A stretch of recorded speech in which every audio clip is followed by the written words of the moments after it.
کتنی عظیم ہے، ابو بکر صدیق کی فضیلت کتنی عظیم ہے، مگر استقبال کے لیے مصطفیٰ کھڑے ہو رہے ہیں۔ آج امتی کے استقبال کے لیے کوئی کھڑا ہو جائے تو لوگ شرک کا فتویٰ دیتے ہیں، کہتے ہیں یہ ناجائز ہے، وہ ناجائز ہے، مگر آؤ دیکھو ایک نبی امتی کے لیے کھڑا ہو رہا ہے اور اپنے اظہار کو درست کر رہا ہے۔ چنانچہ حضرت سیدنا عثمان غنی رضی اللہ تعالی عنہ صحابی ہیں پیارے، آپ ان سے محبت کرو اور آپ ان کی دعاؤں کے ساتھ اپنی دعاؤں کے لیے دولت اگر مانگو تو کہو اے مولا ہمیں وہ دولت عطا کر جو تو نے دولت حضرت عثمان کو عطا فرمائی تھی۔ حضرت عثمان غنی رضی اللہ تعالی عنہ ہے، حضرت عثمان غنی رضی اللہ تعالی عنہ 12 سال خلافت کیے، لوگوں کی نظروں میں مقبول ہوئے، لوگ آپ کی تعظیم کرتے، لوگ آپ کی عزت بجا لاتے۔ حضرت سیدنا ابو بکر صدیق رضی اللہ تعالیٰ عنہ کے بعد، حضرت عمر فاروق اعظم کی خلافت کے بعد، حضرت عثمان غنی نے بطور انتظام کے ساتھ دور خلافت کو سنوارا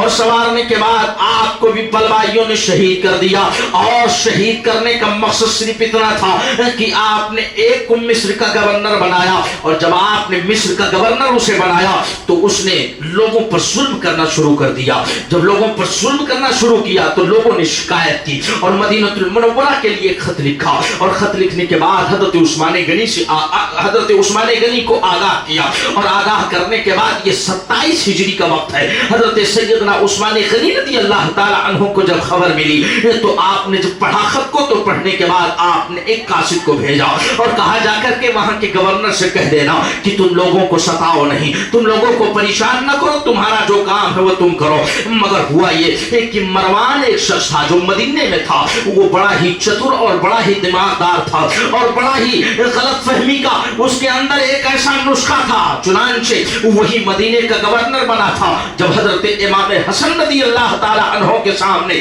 اس نے حضرت علی کی بھی توہین کی تھی، اور حضرت سیدہ فاطمہ الزہرا کی شان میں بھی کلمات کا زیب اس نے استعمال کیے تھے، وہی مروان تھا۔ اس نے کیا کیا، ایک بگاڑ پیدا کرنے کے لیے حضرت عثمان غنی کے غلام کو خرید لیا، چند پیسے دیا اور پیسے دینے کے بعد اس نے انہیں خرید لیا، اور خریدنے کے بعد اسے اپنے فیور اور اپنے انڈر میں لے لیا، اور لینے کے بعد جب قاصدوں نے بھیجا جو خط، جن لوگوں نے 7 لوگوں نے خط بھیجا تھا لکھ کر کے، تو وہاں کا جو گورنر تھا اس نے ان 7 کو قتل کر دیا۔ جب ان 7 کو قتل کر دیا تو خبر مچ گئی کہ اس نے 7 لوگوں کو قتل کیا جنہوں نے حضرت عثمان کی بارگاہ میں خط لکھ کر کے بھیجا تھا اور گورنر کی بات کہی تھی۔ آج بھی زمانے میں اگر کوئی زیادہ پاورفل ہوتا ہے، اگر اس کے خلاف کوئی راز فاش کرتا ہے تو لوگ اس کو جان سے مار دیا کرتے ہیں تاکہ راز کی جو باتیں ہیں وہ چھپ جائیں۔ چنانچہ اسی دستور کو آج بھی رکھا گیا ہے۔ اس نے کیا کیا کہ ایک خط لکھا، اور خط لکھنے کے بعد اس میں لکھا کہ میں عثمان ہوں اور میں یہ حکم دیتا ہوں کہ جتنے لوگ میری بارگاہ میں آئے ہیں ان سب کو کسی بہانے قتل کر دو۔ اور حضرت عثمان غنی کے غلام کو خرید کر کے اس نے اسے درہم و دینار دیا، اور درہم و دینار دینے کے بعد جو قاصد مصر سے آئے تھے ان مصر میں 700 افراد حضرت عثمان غنی کی بارگاہ میں آئے تھے، اور جب یہ سب لوگ واپس جا رہے تھے تو مقام ربضہ میں جب یہ لوگ رکے تو دیکھا ایک شخص ہے جو حبشی غلام ہے، گھوڑے پر سوار ہو کر کے بڑی تیزی کے ساتھ جا رہا ہے، ایسا لگتا تھا کہ کوئی پیغام لے کر کے جا رہا ہے کسی کو دینے کے لیے۔ لوگوں نے اسے پکڑا، اور پکڑنے کے بعد جب اس سے بات پوچھی کہاں جا رہے ہو تو اس نے کہا میں مصر جا رہا ہوں۔ تو پوچھا کس وجہ سے مصر جا رہے ہو تو اس نے کہا کہ ہم گورنر کے تعلق سے کچھ بات ان تک پہنچانے جا رہے ہیں۔ تو لوگوں نے پکڑ لیا، اور پکڑنے کے بعد جب اس کے گھوڑے کی تلاشی لی تو اس کے مشکیزے میں یا روایتوں میں آتا ہے کہ اس کے گھوڑے کے لباس میں ایک خط ملا، اور جب اس خط کو لوگوں نے کھولا تو اس میں کیا لکھا ہوا تھا، اس میں لکھا تھا کہ میں خلیفہ سوم حضرت عثمان غنی ہوں، اور میں تمہیں حکم دیتا ہوں کہ یہ جو 700 لوگ افراد تمہارے پاس سے ہو کر کے میرے پاس تمہاری شکایت کے لیے آئے ہیں تو ان لوگوں پر ظلم کرو، اور اتنا ظلم کرو کہ یہ لوگ شکایت کرنے سے باز آ جائیں۔ چنانچہ اس پہ مہر حضرت سیدنا عثمان غنی کی تھی، مگر حضرت عثمان غنی نے اسے نہیں لکھا تھا، معاذ اللہ رب العالمین۔ لوگوں نے تو یہ تاریخ بیان کی ہے کہ حضرت عثمان غنی نے لکھا تھا، مگر نہیں۔ جب اس غلام کو پکڑا، پکڑنے کے بعد سارے لوگ جو واپس جا رہے تھے لوٹ کر کے پھر مدینہ آ گئے۔ جب سارے لوگ پھر مدینہ آئے تو مدینے کے لوگوں نے کہا کیا بات ہے، یہ قافلہ تو جا چکا تھا، پھر یہ واپس کیوں آئے؟ تو اس میں سے ایک شخص کھڑے ہوئے اور آنے کے بعد کہا دیکھو یہ خط ہمیں ملا ہے, یہ خط کس کا ہے؟ جب حضرت علی کو جانکاری ہوئی, جب حضرت علی کو خبر ہوئی تو آپ فوراً دوڑے دوڑے آئے. حضرت ابو طلحہ انصاری کو خبر ہوئی, وہ بھی دوڑے دوڑے آئے. حضرت زبیر بھی آئے. تمام صحابہ جمع ہو گئے. جمع ہونے کے بعد حضرت سیدنا عثمان غنی سے پوچھا یہ خط کس کا ہے؟ تو حضرت عثمان غنی نے کہا میں اس کے بارے میں نہیں جانتا. حضرت عثمان غنی سے حضرت علی نے کہا یہ غلام بھی تمہارا ہے, یہ جو سواری ہے یہ بعض روایتوں میں اونٹنی کا ذکر ہے اور بعض مورخین نے گھوڑے کا ذکر کیا ہے. بہرحال بات کچھ بھی ہو, گھوڑے کی ہو یا اونٹ کی ہو, مگر غلام پکڑا گیا. غلام کس کا تھا؟ حضرت عثمان غنی کا. سواری کس کی تھی؟ حضرت عثمان غنی کی. اور غلام کس کا تھا؟ حضرت عثمان غنی کی. اور جو خط پہ مہر تھا وہ کس کا؟ حضرت عثمان غنی کا. چونکہ جس کا خط ہوگا, جس پر ثبوت کی دلیل ہوگی وہی مجرم مانا جائے گا, جس پر ثبوت صادق آئے گا وہی مجرم ہوگا.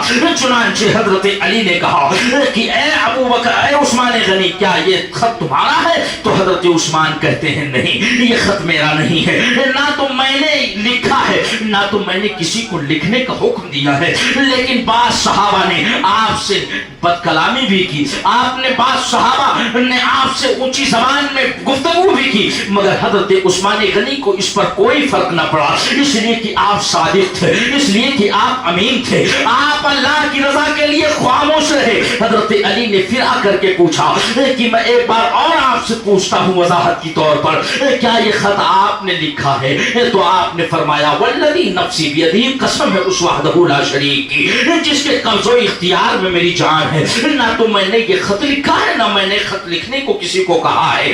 جب اتنا کہا تو حضرت علی کو یقین ہو گیا, لیکن حضرت علی بڑے دماغدار تھے, اسی لیے نبی پاک نے فرمایا تھا نا مدینۃ العلم والی بابھا, میں علم کا شہر ہوں, علی اس کا دروازہ ہے. حضرت علی کے کمالات اتنے عظیم الشان تھے میرے پیارے. حضرت علی نے کہا ٹھیک ہے, چند دن ٹھہرو, اس کا بھی خلاصہ نکل جائے گا.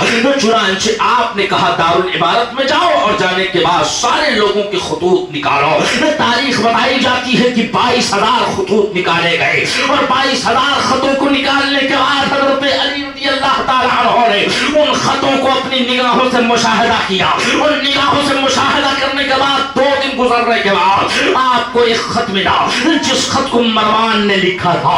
حضرت مولا کائنات نے جب اس خط کو ملاحظہ کیا اور اس خط کو دیکھا تو آپ سمجھ گئے کہ یقیناً یہ تحریر مروان کی ہے, یقیناً یہ تحریر اس بدبخت کی مروان کی ہے. چنانچہ حضرت علی نے 700 افراد میں سے ذمہ داروں کو بلایا, اور بلانے کے بعد اسی خط کے مضمون پر ایک خط مروان سے لکھوایا. جب مروان نے خط لکھا تو پھر ہو بہو جو رائٹنگ اس خط میں تھی, جو ہیڈنگ اس خط میں تھی, اسی طریقے پر وہ خط جب ملا تو حضرت علی نے فیصلہ کیا کہ یہ خط ابو بکر سے حضرت عثمان نے نہیں لکھا ہے بلکہ یہ مروان کی چالاکی ہے.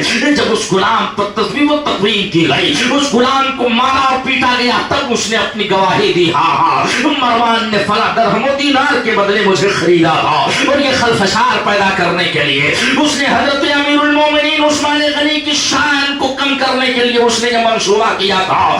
مگر پیارے عزت تو اللہ کے ہاتھ میں ہے, اللہ جسے چاہتا ہے عزتیں عطا کرتا ہے. آج بھی زمانے میں لوگ دوسروں کی عزتیں اچھالنے کی بات کرتے ہیں, مگر سنو سنو, وَتُعِزُّ مَن تَشَاءُ وَتُذِلُّ مَن تَشَاءُ, اللہ ہی کی ذات ہے, جسے چاہتا ہے عزت دیتا ہے, جسے چاہتا ہے ذلت دیتا ہے. انسان چاہ کر بھی کسی کو ذلیل نہیں کر سکتا جبکہ اللہ کی رضا نہ شامل ہو. اس لیے مروان چاہتا تھا کہ حضرت عثمان غنی کی جو عزت ہے اسے مٹی میں ملا دیا جائے, مگر رب تبارک و تعالیٰ نے فرمایا تھا عثمان دنیا تمہاری عزت پر حملہ کرے گی, مگر میں تمہاری عزت کو بلند کر دوں گا, اور تمہاری عظمت کو مٹانے کی کوشش کی جائے گی, میں تمہاری عظمتوں کا وقار بلند کر دوں گا. پیارے حضرت سیدنا عثمان غنی کے بارے میں جب یہ بات رائج ہو گئی تو لوگ مان گئے, ہاں ہاں یقیناً یہ حضرت عثمان غنی کی تحریر نہیں ہے, نہ تو خط عثمان کا ہے, نہ تو تحریر عثمان کی ہے, نہ تو غلام کی زبان عثمان کی ہے.